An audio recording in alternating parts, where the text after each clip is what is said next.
Hello everybody and welcome to this playthrough for Pro and Expert Division with various wins for the Phantom Mansion and the Accursed Asylum 9-hole cup here in Golf Clash the game. Before we take a look at all the content, make sure that you do hit the thumbs up button, also subscribe to the channel and turn on the notifications. For those of you that are looking to improve your game even more, make sure to scan the QR code here on the screen or use the link in the description down below called patreon.com/golfclashtommy. That will take you to our premium guides for Checkpoint Challenge, Tour Play and Tournament guides. Follow the info box on the right hand side for the club distance adjustment, elevation adjustment, also what ball and club type I suggest you to play with. Have in mind that those are all suggestions and you don't have to follow it if you don't want to. There is always a plan behind it. So let's go to hole number 1.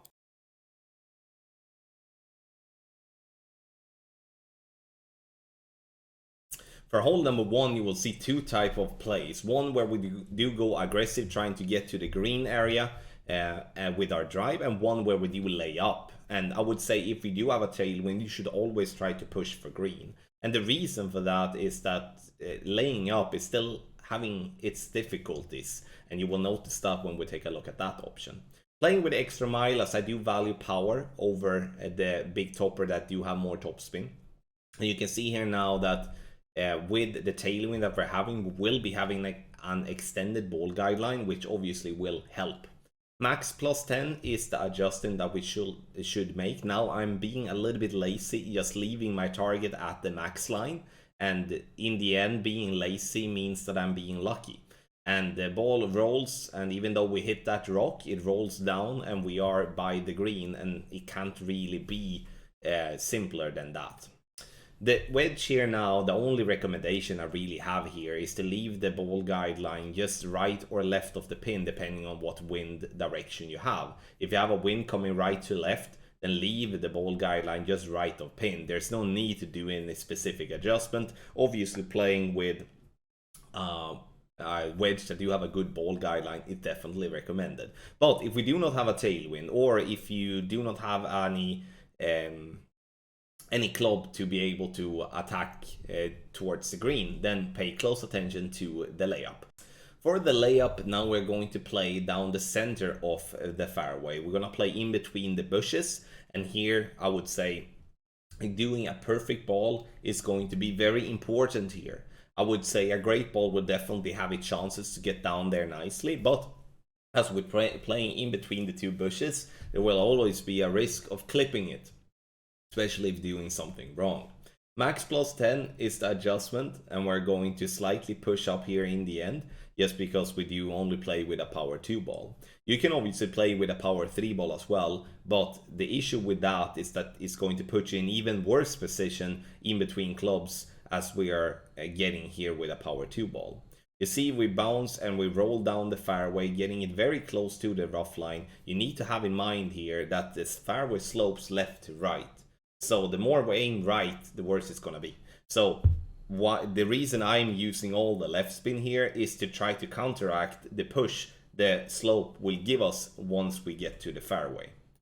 Now, you can see here now that we are not in a really good position. We are still an in-between club situation, and here you need to quickly make a call. Either you play a short iron, then it plays 10% elevation, then you can go for a dunk, or you can go for a max backspin shot.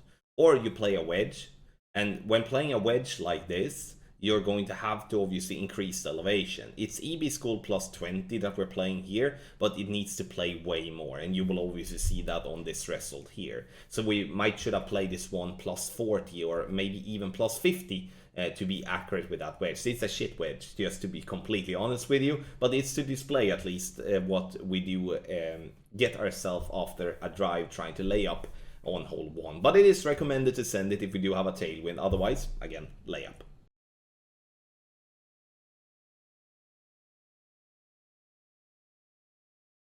Hole number 2, you will see me switch amongst all my bags, and why am I doing that? It's because I'm looking to see if I'm having the Grizzly combined with the Sniper, because I'm looking to find complete min line, and you trying to find complete min line, you would be better off to actually having a long iron that has less than 135 yards of power, because then you have that firm min line, then it's not going to flicker over to the Goliath like it's doing here. half of the blue ring inside the rough, aiming right side of the pin, and adjust its minimum distance with a 15% over adjustment. Center the ball, hit perfect, and we're gonna see ourselves having a good chance for a drop here. There is a rough bump to be played as well, but the difference between Phantom Mansion and the Chateau Lavande, as it's called when it's bright, is that the rough bump has a very glitchy ball guideline and it's very hard to follow. So bouncing on the fairway is definitely going to be a little bit more sufficient than it would be if we would be playing the Chateau Lavande instead of the Phantom Mansion.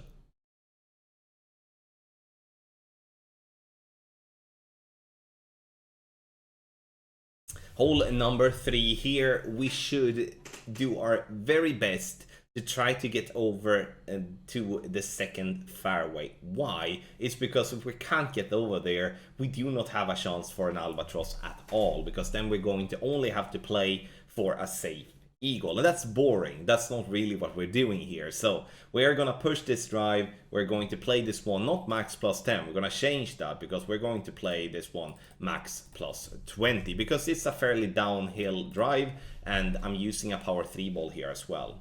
Now, you may think here, why do you use a power 3 ball and max OP? Why not use a ball with more power? Good question and good thinking. Because here, obviously, playing with a ball with more power will allow you to play with less overpower, and that's going to be easier. But as we're keeping the playthrough free to play, I'm keeping myself with a power 3 ball. Max plus 20, adjustment, push up to max, and I'm using max overpower. Second shot, now we're gonna play a rough bomb, and this one looks easier than what it is. Why?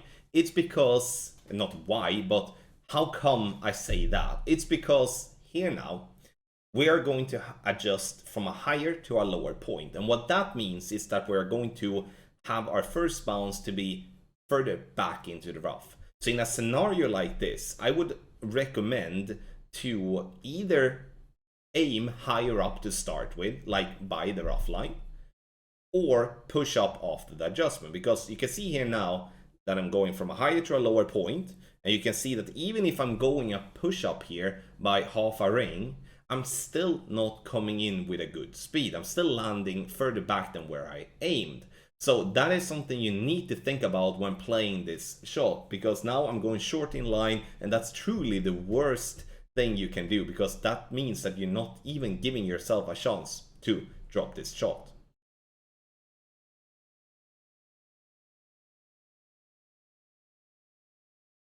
Hole number 4. Here I'm starting with a mauling to find absolute max line with my sniper. This is an idea of just trying to be a little bit more, what can I say, to be a bit more consistent and clear with my landing spot. Also looking at the ball guideline to go through the hole with the spins applied. Swapping to a wind 4 ball, and we're going to make an adjustment that is max plus 25. The 25% elevation is not something we will use in all winds. It all depends on what type of wind we have. And in headwind, it's common that we are adjusting more than normal. This due to the fact that the headwind is compressing the ball guideline, and we need to compensate based off that. Center the ball and hit perfect, and this ball will be around the hole, but this is not an easy par 3 to drop consistently, especially due to the nature of the green that is a little bit bumpy and it slopes a little bit here and there. One thing to have in mind though is that don't come in too hot. If you come in too hot, you might roll down into the rough or into the sand, because it's a very steep downhill patch just by the end of the green.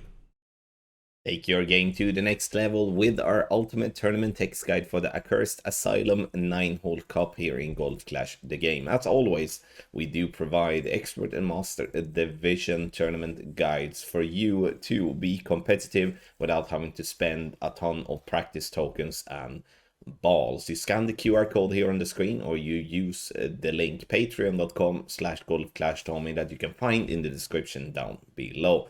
That will take you to all our premium guide packages, and you can see there as well that we do cater to not just tournament players, but also tour players and checkpoint challenge. So sign up today and start improving your game.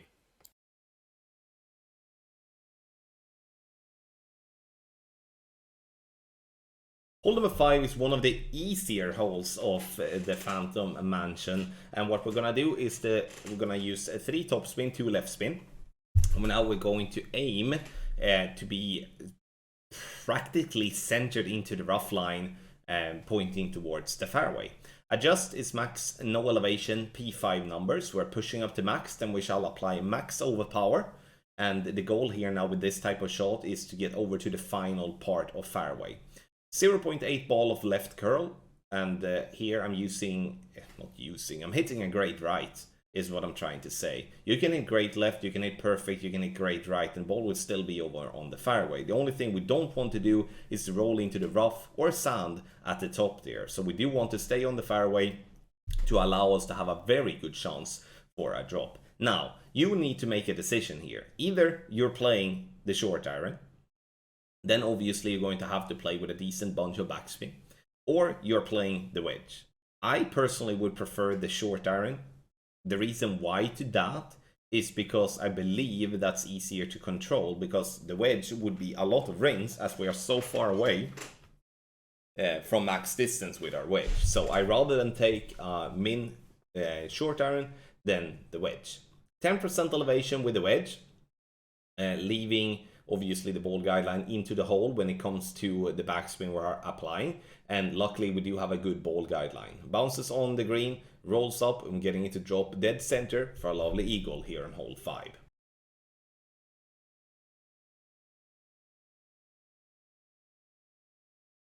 Hole number 6 is most definitely the toughest par 5 in this tournament, but also the toughest hole in the tournament overall. And what we're gonna do is that we're gonna use all the top spin here, which is 4.5 bars, and some right spin. Stretch out to max to see the ball guideline bounce on the fairway. Adjust max plus 10, push up to max, and then we will apply max overpower with half a ball of right curl. What needs to be said though is that you don't have to play with an extra mile. Here we would like to play with the driver that gives us the most power, because that will simplify the drive and allow us to get the ball far up on the fairway so we can play with our sniper. Because the sniper here with its ball guideline, it's truly a big thing in terms of attacking the pin. I'm using left spin combined with some backspin, leaving the ball guideline short of pin, because we do have a slight tailwind and then we do have an extended ball guideline to compensate for, so we have to do that. Sure, you can go for a rough bump as well, but the rough bump is definitely aggressive and you're gonna have to practice that one a couple of times to know that with a perfect ball you will hit that rough, because if you don't hit that rough, then you're gonna be in the rough on the back of the green by as you will have to use topspin to reach towards the hole aiming for the rough bump. I mean, a lot of things to have in mind there. 40% elevation, it's true club distance, so check where max club are, check where min club are, and if you are lucky, like I am here in the video, you bounce on the fairway up towards the green and we're getting it to drop for a big bonus albatross on hole 6.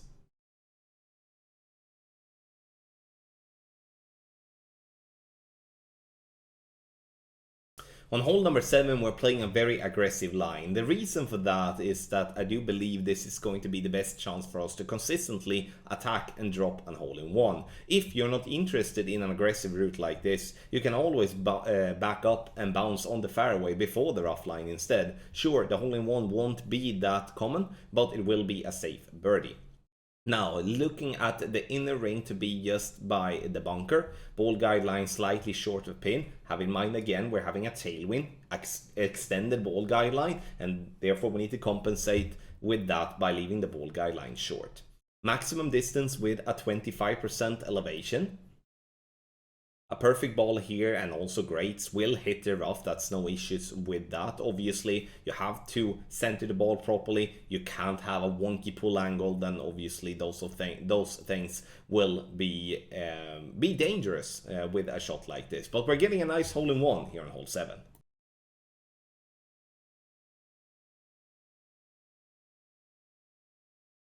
For hole number 8, here we're gonna go for an eagle, obviously. What we're gonna do is that we're gonna use a Titan ball, and we're gonna land ourselves over on the fairway pad, the second fairway island. The thing here is that we can play with the rock, but you can see in the info box that I do recommend the extra mile. Why? It's because of the headwind. If we do have a headwind, it is kind of stupid to play with the rock. as even if it has a good accuracy and a good ball guideline, will most likely pull us into a max club, and then we're going to have to compensate with overpower. And as the rock doesn't have a top spin that is more than extra mile, again, there is no point. So play with extra mile, the Thor's hammer, or the Apocalypse instead of having to go with overpower with the rock. Bouncing on the fairway over the rough line is what we're gonna do regardless what driver we're playing with, and try to be consistently around 310 yards. Second shot, we're playing with our Grizzly or with the B52. It kind of doesn't really matter, but what matters is that we do want to have a good accuracy.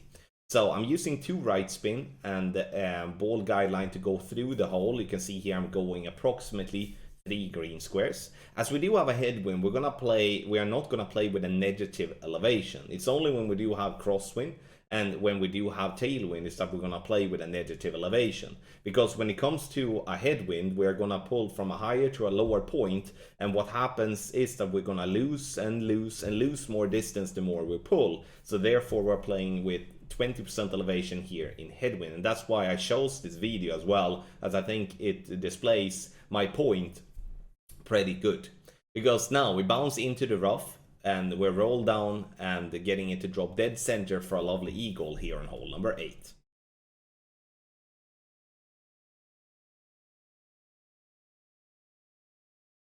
For hole number 9, I do see the most value in playing down the left hand side, especially when we do have like an in-between wind like this, where we have a little bit of tailwind, but mainly crosswind. That's the same if having headwind. If we do have, what can I say? If we do have a tailwind, we can at least think about playing on the middle island to bounce over there to leave ourselves a short iron towards the pin instead. I'm using the big topper as it has a lot of topspin, because if we're going to play left, we're going to have a lot of topspin. Otherwise the second shot is just going to be a shot to secure the eagle, but we want to push for an albatross. Max plus 10 is the adjustment, and the ball rolls nicely down the fairway, and we are in a brilliant position here now to get ourselves a nice shot towards the albatross. So you can see here now we're playing the rough bump, because truly, I mean, if we're gonna play on the fairway, it's gonna be a lot of backspin, and that's just going to be a messy. So what I'm using is that I'm using the white rain to be by the bunker and the white rain to be by the rough line, and then applying spins. But you can also see that there are some glitchy spots there, so I have to move my position a little bit higher up. And instead of the white ring, I'm using the blue ring in the end, where I'm able then to find a much better consistency with my ball guideline. So always be prepared to adapt for shots like this, because we do not want to play in a glitchy spot, because that could risk make the ball just cruise over the green into the rough, or just go short, and then, I mean, then the albatross attempt is obviously gone. 20% elevation, true club distance, all depends on if you're, medium or maximum distance. And in this instance, I'm making the right call. It bounces into the rough, rolls down onto the green, and we're dropping this one for a lovely albatross on hole 9.